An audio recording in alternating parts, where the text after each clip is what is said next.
Hi, it's Hope and welcome to the video. This video, as you can tell by the title, is going to be me reviewing The Gravity of Us by Phil Stamper.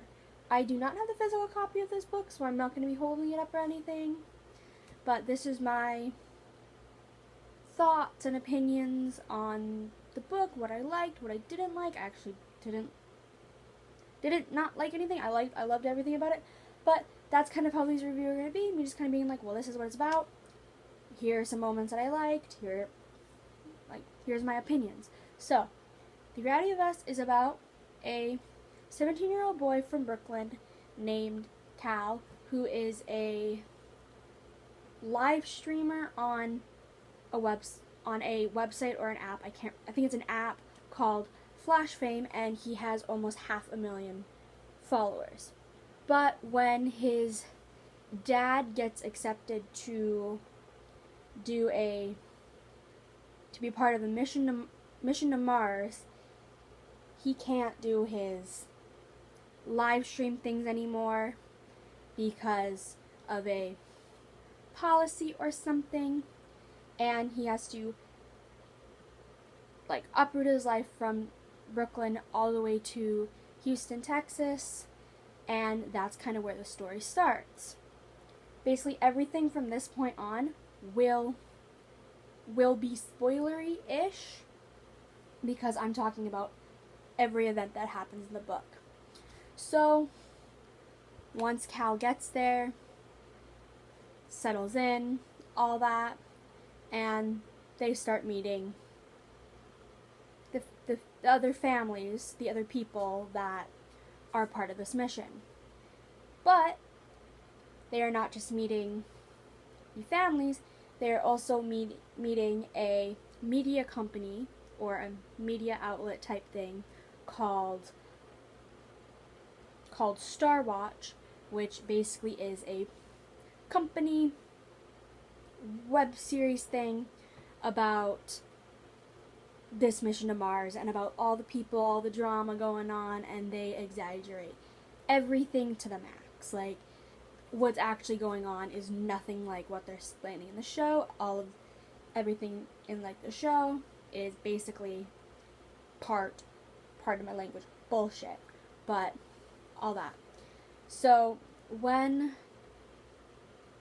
they start meeting the families, Cal meets a boy named Leon, and they hit it off right away. And the rest of the story is just kind of how his family gets used to it, how Cal and Leon fall in love, as well as how this I can't remember what it's called, but basically this rule that Cal can't do his live streaming things gets broken, which obviously Cal, being a teenager, is all, I don't want to listen to this, I'm doing my own thing. So he ends up still doing live streams and actually helps the public learn more about NASA and the project and all that. And it's it's a story that I'm trying to explain, but my brain is just going, I love it so much. Like, some moments, some things that I love about it is just how there's with Cal and Leon, they start understanding each other quite easily, and they learn stuff about each other very quickly. Like, we find out that Leon has depression, and that is actually a good representation for that, because not that many books have characters that have depression and are open about it, to be like, yeah, I have depression, all that. And as well as Cal's mom has anxiety, so there's that type of representation in there. Obviously there's LGBTQ representation, obviously, because Cal and Leon are both males, they're both in a relationship. But another thing I like about it is that, yes, Cal and Leon are in a relationship, but the book doesn't focus on on what their sexuality is and all that. It's just kind of about they like each other. That's it. Not anything else through that. It's just they like each other, get together, all that. And there's a bunch of cute little moments and all that. See what I mean? This is all over the place. I'm just like, and then towards the end of the book, there ends up being this huge thing where they're going to send a satellite up to Mars to kind of survey the area, like survey the planet, see everything, so that when the mission gets there, they'll know where to land, they'll know where it's safe and all that, and that goes awry. And then kind of the Star Watch thing ends up taking,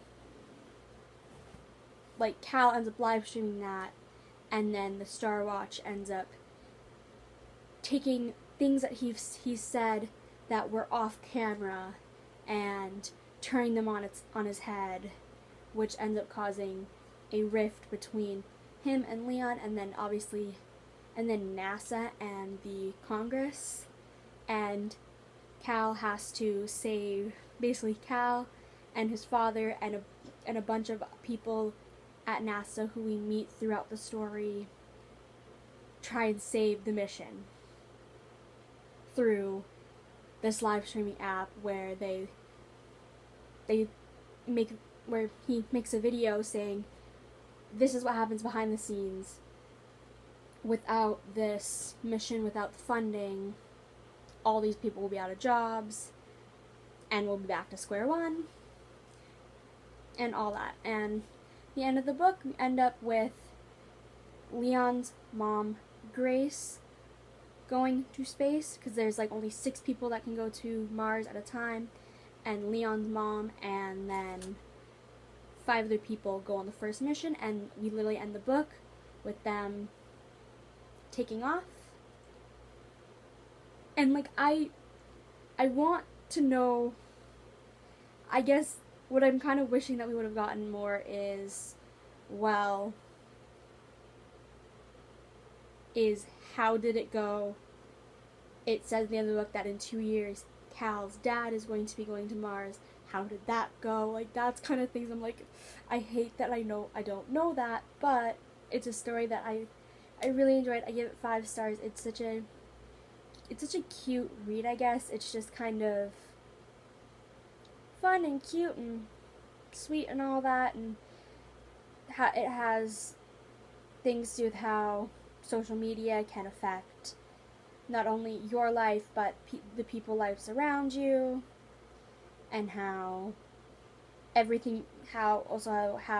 some things you see on reality shows aren't true at all. And yeah, I don't know what else to say. That's just kind of all that pops into my head at the moment, because again, these reviews are just going to be what pops in my head, what I like, what I didn't like, and I'm going to be trying to film these. My goal is how I have my monthly TBR where I pick 8 books. Off that, I'm hoping to do about 2 to 3 of them at least. I already have a different book that I'm reading that I'm pretty sure I'm going to, again, review. It's more like word vomit, why I like it, what it's about, and probably miss so much information that is actually a part of the book. Like, there's probably so much thing that my brain just went, yeah, not important, or don't remember it that much. Like, my brain just thought of something totally, but if you want to know what my brain didn't mention, read the book. I will leave the book link down below, so you can check out the synopsis if you actually want to, or all that. And I will even leave the link to where you can purchase the book if you want to. I think I'm going to try and save up money and actually purchase it, because it was a book that I was like debating, do I buy it, do I not, because I was scared I wasn't going to like it. That's what I do with every book. I'm scared I want to like buy a physical copy so I get an ebook, because I'm saving a lot of money buying an ebook. But then if I like a book so much, I'm like, I want a physical copy of it. So, yeah. That was a little rant. I don't know why. But I hope you enjoyed this video, and I hope to have another video up very shortly.